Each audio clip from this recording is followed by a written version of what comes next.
Donc Pierre-Alexis Ponceau, équipier de Xavier Roire en star olympique au dernier JO de Londres.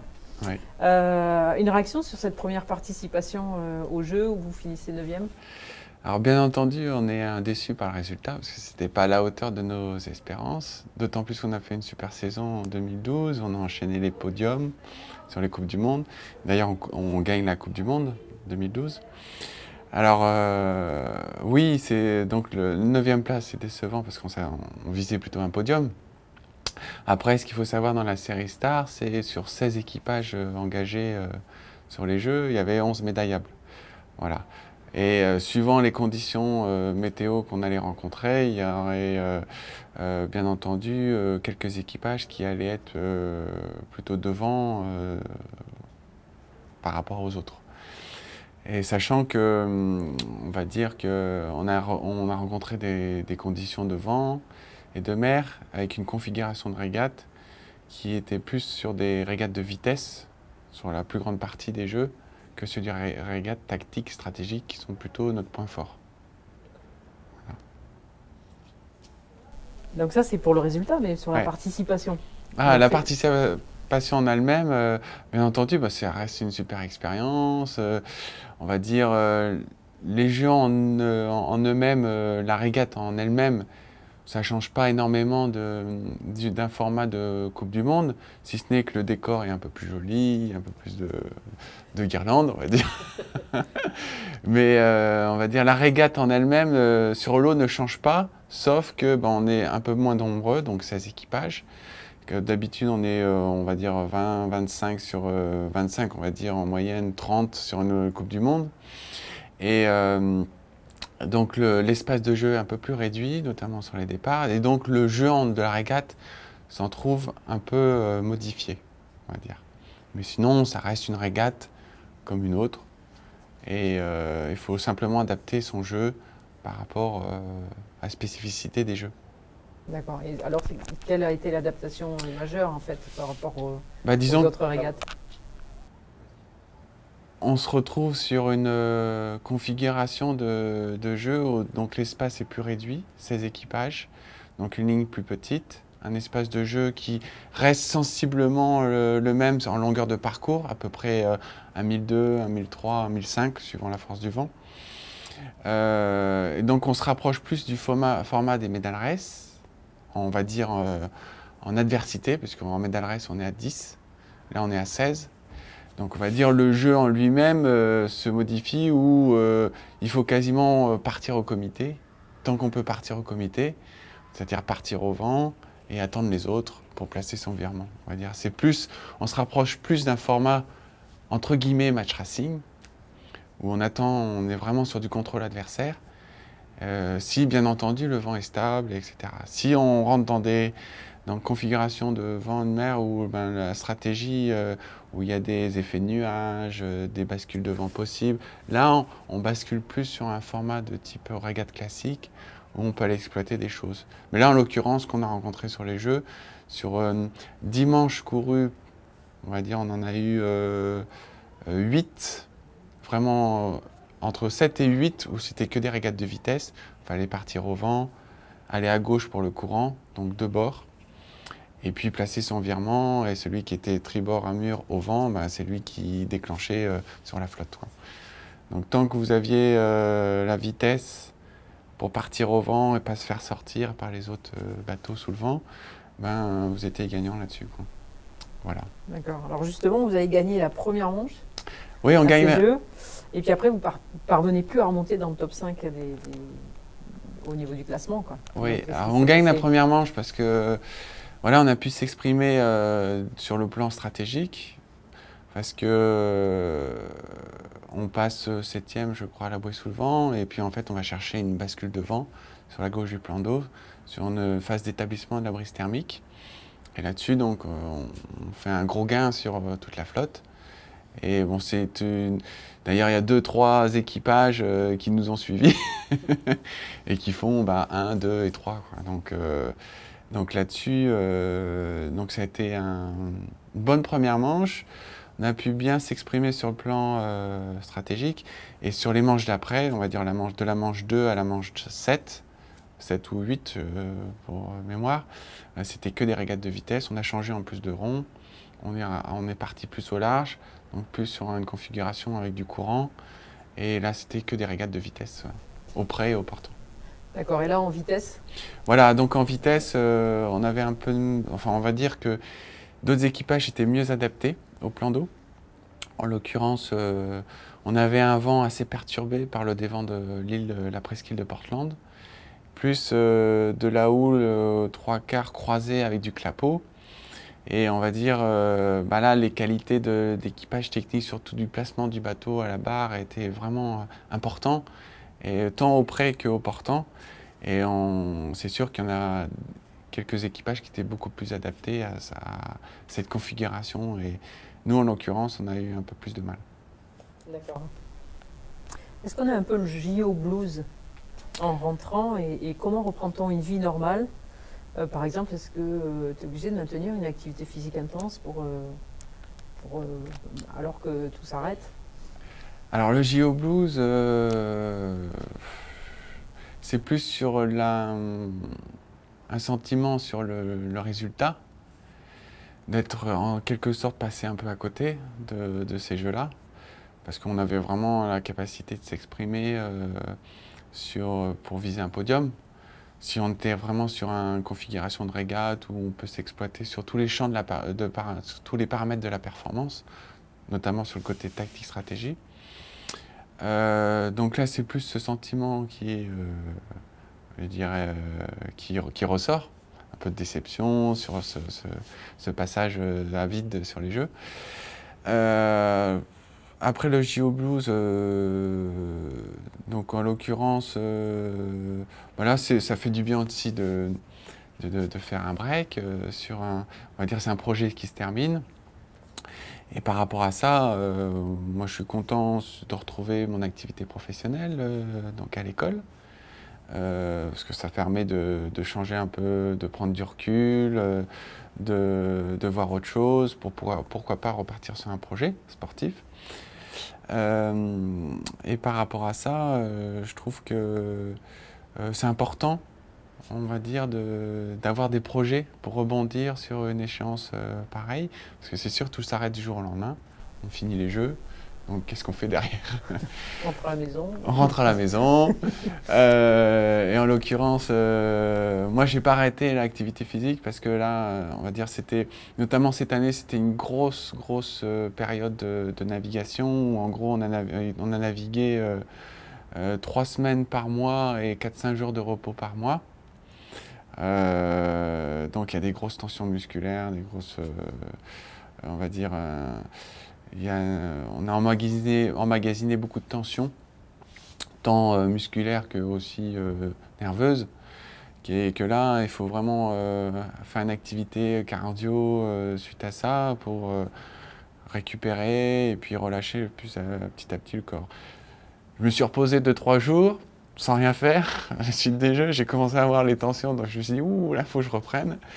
Donc footing, natation, des choses comme ça, un peu de kayak, donc surtout beaucoup d'activités cardiaques, on va dire. Voilà. Et donc après, voilà, donc on attend un peu les choses. C'est bien de reprendre un rythme professionnel, je pense. C'est important, en tout cas pour moi, pour, on va dire, un équilibre intellectuel. On a fait une grosse saison cette année, donc à faire quasiment que ça. Et il faut savoir aussi avoir des soupapes et puis on va dire, s'aérer quelque part, quoi. Donc moi je trouve ça bien de retrouver une activité professionnelle. Pour rebondir notamment sur un projet sportif, donc on a des objectifs professionnels, on a aussi des objectifs personnels, donc il faut savoir rebondir là-dessus. D'accord. Quels enseignements retires-tu de la préparation au jeu? Donc tu dis que cette dernière année était intensive par exemple, mais sur l'ensemble de la préparation, par exemple, quel rythme vous avez réussi à trouver ou à suivre pour optimiser cette préparation? Première chose, ça reste une formidable aventure humaine, on va dire. parce que je m'associe avec Xavier, qui est coéquipier avec moi, donc, et puis notamment aussi avec l'entraîneur. On est passé par deux périodes, une période avec un entraîneur, Bertrand Dumortier, qui en ça, c'était une période pour moi de commencement. Moi, j'étais intégré dans le projet, je suis arrivé dans le projet, Bertrand aussi, donc on était tout nouveau dans le projet. Xavier avec son expérience des jeux précédente. Donc, moi, je retiens des enseignements déjà sur cette première période avec Bertrand, pleine d'enrichissement et voilà, sur le plan personnel, en tout cas, ne serait-ce que sur les relations interpersonnelles, c'est très enrichissant.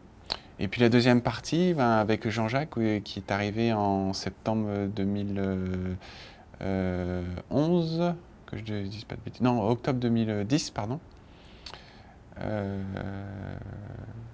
2010 ou 2011 je ne sais plus exactement, en 2011, je crois. Ouais. Et par rapport à ça, ça reste aussi une formidable aventure humaine aussi avec Jean-Jacques, avec deux pôles et deux personnalités complètement différentes. Et en plus avec Xavier, où justement Xavier et moi, on a quand même des fonctionnements radicalement opposés.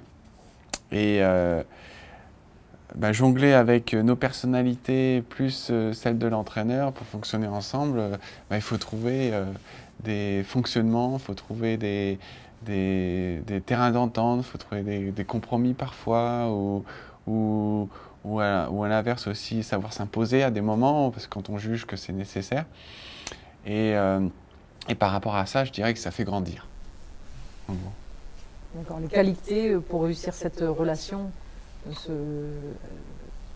d'après toi, sont lesquelles celles que tu penses avoir développées ou qu'il faut en tout cas sur lesquelles il faut mettre l'accent quand on part sur un tel projet? Avant tout, c'est le respect envers l'autre, je pense. Donc ça, c'est la première chose. C'est-à-dire surtout pas juger les personnes et plutôt comprendre pourquoi telle ou telle personne peut réagir d'une telle manière, avoir un comportement ou alors peut s'exprimer sur un sujet avec ses arguments, ou que ce soit des arguments, on va dire, posés, ou alors un côté intuitif comme peut l'avoir Xavier. Donc il faut savoir respecter, savoir écouter, je pense. Ça, c'est aussi primordial. Écouter l'autre. Et puis, je dirais le troisième élément, c'est la relation de confiance qu'il faut instaurer entre les personnes qui sont impliquées dans le projet. Je dirais ça, c'est les trois pôles pour moi qui sont les plus importants.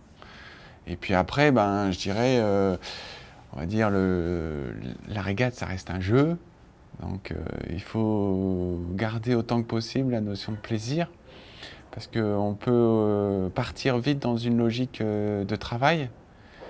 D'autant plus qu'on va dire que Xavier et moi, on est donc professeurs de sport, donc on avait du temps aménagé pour ça, mais ce qui amenait à être notre mission principale, on va dire. Donc régater, ramener des résultats, se préparer pour les Jeux. Donc on peut justement vite partir dans le pan de travail, mais il faut garder aussi la notion de plaisir, qui avant tout, pour moi, c'est cette notion-là qui doit faire gagner en plus.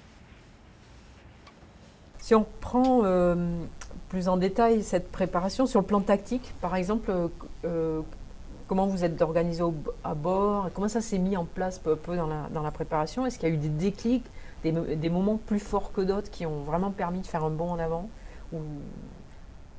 Oui. On va dire, on a une organisation à bord où moi j'intervenais sur des paramètres, notamment sur la tactique stratégie, sur les choix de bord, on va dire. Et avec un rôle très proactif, c'est-à-dire, je prends un exemple, avant la manche, choisir le premier bord, ou pendant la manche, on est déjà sur un bord, c'est commencer à anticiper les événements, les phénomènes météo pour pouvoir préparer le bord suivant. C'est-à-dire on est au pré, et on est déjà au pré, et moi je suis déjà à regarder les éléments pour pour aborder le portant.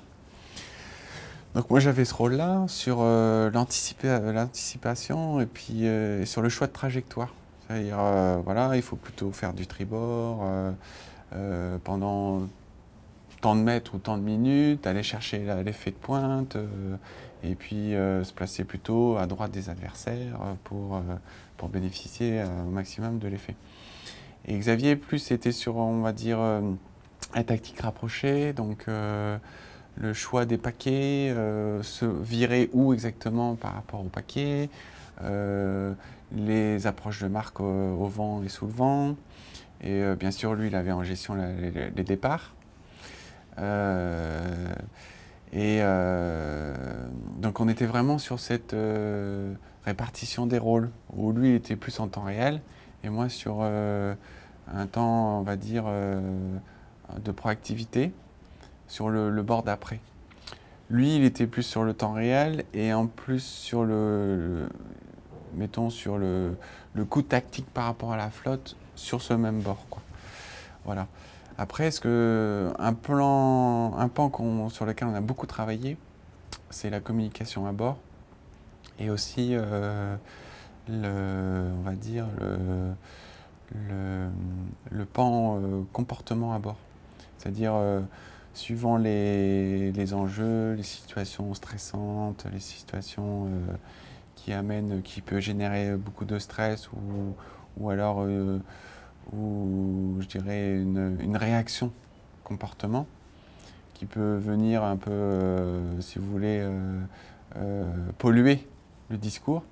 On a travaillé beaucoup sur l'analyse comportementaliste pour pouvoir modifier un peu les comportements à bord, pour qu'on reste vraiment sur le dialogue de bord et sur on va dire, l'optimisation de ce dialogue de bord en écartant au maximum les parasites. Voilà. Et ça, on va dire, c'est ce qui nous a fait vraiment avancer, tant à terre aussi et tant sur l'eau, pour se recentrer sur l'objectif principal, qui est la performance, quoi. Donc, et là-dessus, c'est vraiment, je dirais, c'est une problématique qu'on peut retrouver chez tous les équipages. Et alors, notre expérience fait que nous, on a navigué, ça faisait pas beaucoup d'années qu'on naviguait ensemble. Au regard de certains équipages qui ont peut-être 10 ans ou 12 ans de navigation ensemble, qui eux ont pu affiner au fil des années justement ce pan-là. Nous, on a essayé de gagner du temps, donc on a travaillé avec un expert en comportement pour voilà, affiner et puis débroussailler au maximum ce qui pouvait gêner sur la communication à bord et optimiser vraiment ce pan-là, quoi. Parce que bien sûr que à un niveau technique similaire, comme je disais, il y en a 11 qui étaient médaillables. Qu'est-ce qui fait la différence? C'est la rapidité de prise de décision, c'est la communication sur les informations pertinentes, des choses comme ça. Et c'est là-dessus qu'on peut agir sur la rapidité d'exécution.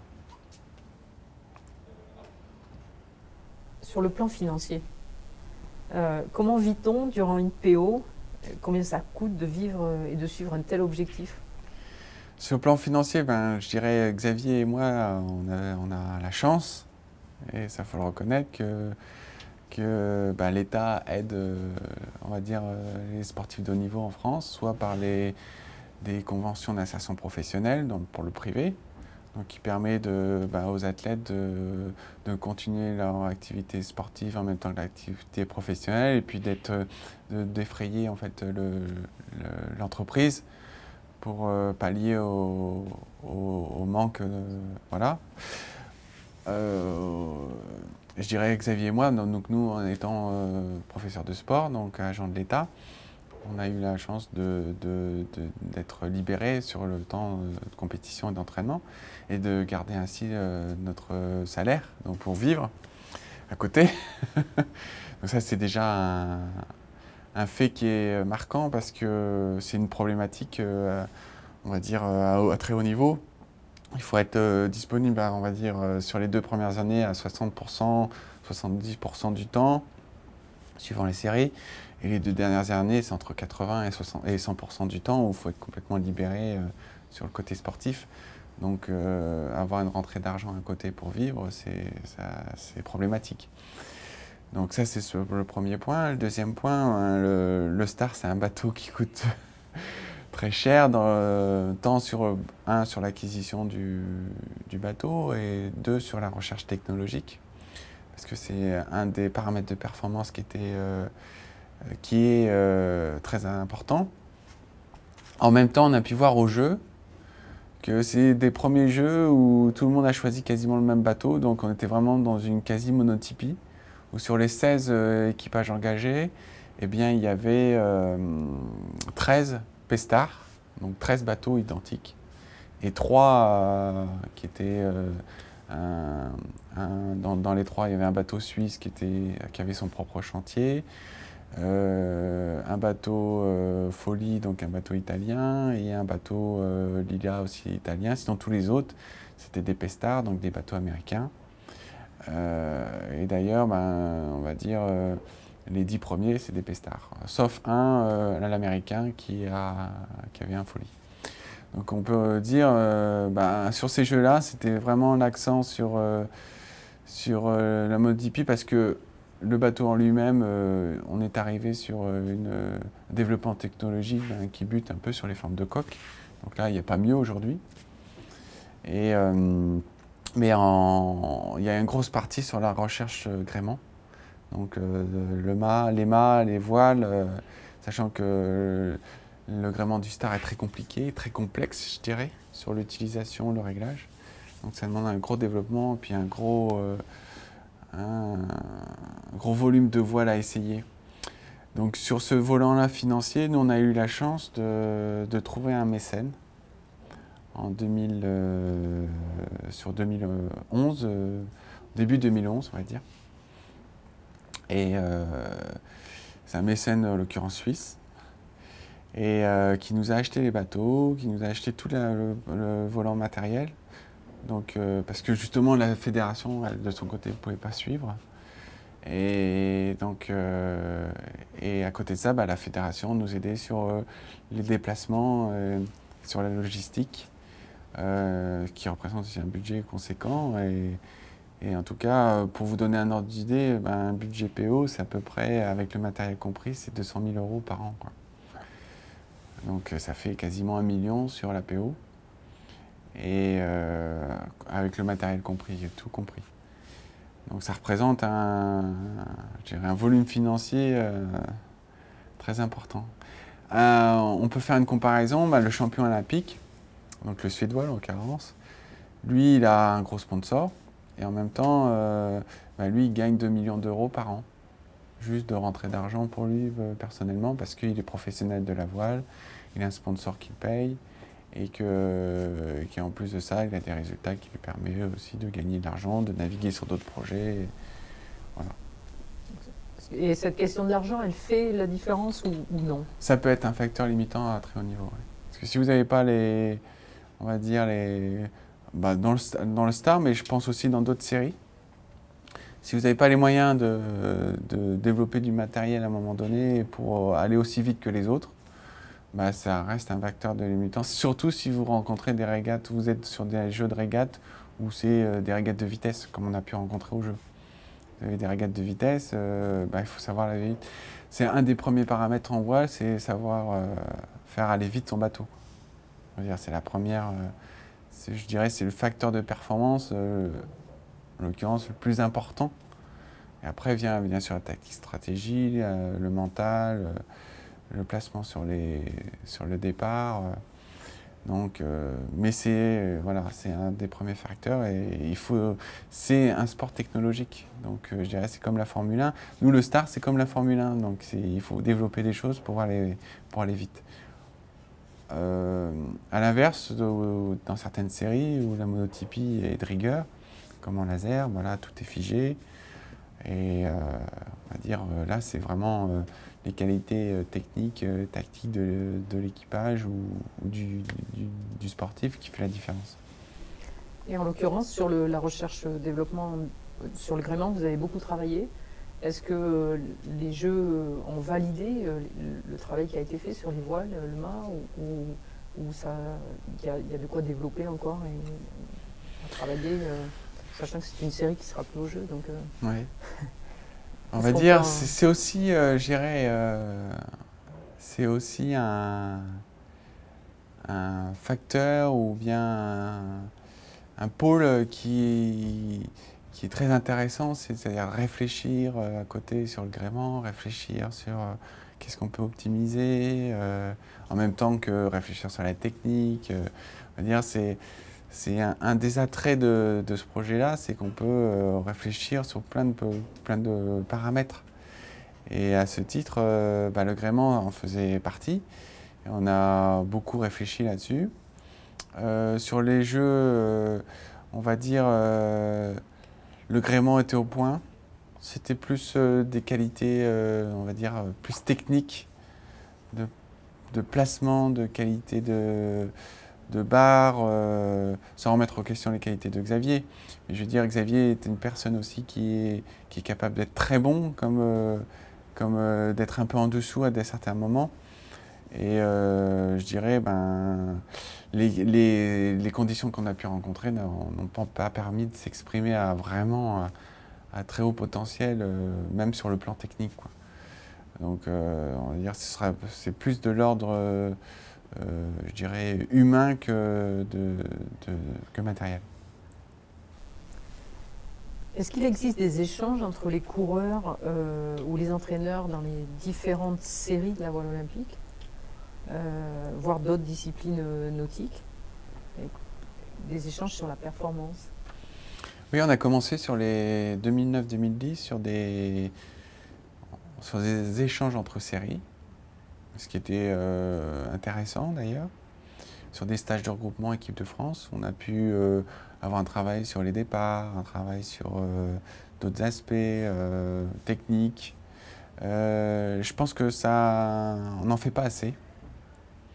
Et il faudrait que ce soit de rigueur et même organiser des stages de regroupement pour utiliser les compétences de chacun dans les séries pour sa propre série elle-même. Je prends un exemple, sur certaines séries, par exemple en match race, ils ont fait venir les laséristes pour optimiser la position de rappel, ou alors l'équipier de 4-7 pour travailler la navigation portant sous spi. Et je pense qu'il faut plus instituer ça que dirais-je, attendre qu'on vous le propose, quoi. Et pour moi, c'est vraiment... Moi, j'ai eu la chance de naviguer un peu sur course au large, sur du match race avant de faire ce projet olympique. Et pour moi, c'est ce qui fait la richesse de la voile. Il faut l'utiliser sur tous les plans et sur tous les supports, ce qui peut être transférable sur un autre support. Et il faut l'encourager dans ce sens-là. Donc je dirais, on ne le fait pas assez, il faut continuer à le faire. C'est le message. Voilà.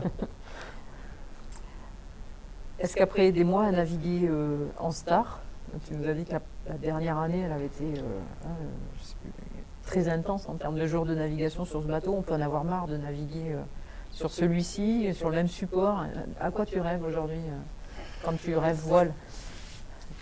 Moi, le Star reste un bateau, on va dire, majestueux, un bateau super intéressant au niveau du réglage, même au niveau tactique. Parce que quand vous regardez, vous faites une 10e place au jeu sur une manche, bon, c'est 10e, mais en termes de mètres, des fois c'est 2 mètres. Donc, entre le premier et le 10e, donc c'est vraiment très serré. Et donc aujourd'hui, non, même cette année, tous les jours, j'avais du plaisir à aller naviguer en Star. Et ça, il faut garder, ce que je disais en préambule au tout début, c'est qu'il faut garder cette notion de plaisir. Parce que si vous n'avez pas cette notion de plaisir, il faut mieux faire un break et revenir avec une envie, une motivation de naviguer et à s'entraîner, quoi. C'est la première des choses, à mon avis. Et puis, donc non, je suis pas... j'ai pas été blasé de naviguer tant de jours en Star et j'avais toujours plaisir à naviguer. Et j'aurais toujours plaisir à naviguer dessus si le support était toujours olympique. À côté de ça, de quoi je rêve aujourd'hui, je dirais malheureusement le Star n'est plus olympique. après, il faut attendre, je crois que c'est le 2 novembre, là, le meeting ISAF, sur la validation du choix des séries. On sait aujourd'hui que le Brésil fait pression pour que le Star revienne, pour les Jeux de Rio, et que ça peut être une éventualité, et que en même temps d'autres séries sont remises en cause. Donc faut attendre ça. Il y a le Catamix aussi qui est une opportunité. Moi je trouve que ce qui est intéressant c'est de pas non plus rester sur une série sur XPO, parce que ce qui est intéressant aussi c'est nouvelles séries, nouveaux projets, et nouveaux enjeux, parce que c'est parfois difficile dans certaines séries de rivaliser quand vous arrivez dans une série, comparativement à quelqu'un qui a sa 5e PO sur le même support, qui a déjà 3 médailles, et d'arriver à le destituer sur le podium, c'est pas forcément facile. Donc, je dirais une nouvelle série, je dirais une nouvelle compétence à développer, et je trouve ça attrayant. Voilà. Le Star et le Match Race qui est dans les jeux, est-ce que le catamaran en équipage mixte tentera, c'est quelque chose qui tentera votre couple olympique, ou est-ce que c'est ça qu'ils sont en train de nous dire? Pourquoi pas? Ça dépend si le Star reste ou pas. Nous, en l'occurrence, on a choisi de faire une pause pour passer un peu de temps sur le plan familial, sur nos projets personnels. Donc on va dire sur cette année, dire 2012-2013, en tout cas sur cette fin d'année 2012, on veut passer un peu de temps pour nos projets personnels et aussi professionnels. Et ça n'enlève pas la possibilité. D'ailleurs, on va faire le trophée Clairefontaine, donc mi-septembre, du 13 au 16 septembre, avec donc Claire et moi, et une équipière de Claire, Marie Rio, donc, parce que ça se court à 3, mais en catamaran. Et donc on va faire un essai, parce qu'on n'avait pas eu l'occasion de naviguer ensemble, et puis si ce n'est sur un entraînement match racing où j'avais remplacé une de ses équipières. Mais donc on va faire déjà un premier essai sur ce trophée, et puis on verra par la suite. Et puis surtout on attend la décision des séries en novembre. En novembre. Ouais. D'accord. Hier coureur olympique, aujourd'hui professeur à l'École nationale de voile et des sports nautiques. À qui comptes-tu surtout transmettre cette expérience, et quels sont tes projets professionnels à court terme sur la voile? Sur la voile. Alors oui, hier coureur olympique, aujourd'hui professeur. Je dirais, moi j'ai aussi cette chance-là, c'est d'exercer professionnellement en fait dans le même milieu que ma pratique sportive. Ça, je trouve c'est un atout, parce que ça permet aussi beaucoup de prendre de recul sur la pratique et de formaliser en plus pour l'utiliser soit en cours en tant que formateur, ou soit sur l'entraînement proprement dit. Donc ça oblige à réfléchir sur sa pratique et à prendre du recul, et justement à extraire ce qui peut être serviable, que ce soit pour les jeunes, en l'occurrence. Un exemple type, hier j'étais sur les jeunes qui étaient un stage sur les CEN. Donc c'était la première, on va dire, transcription et première utilisation de l'expérience des jeux auprès des jeunes. Donc c'est une première chose.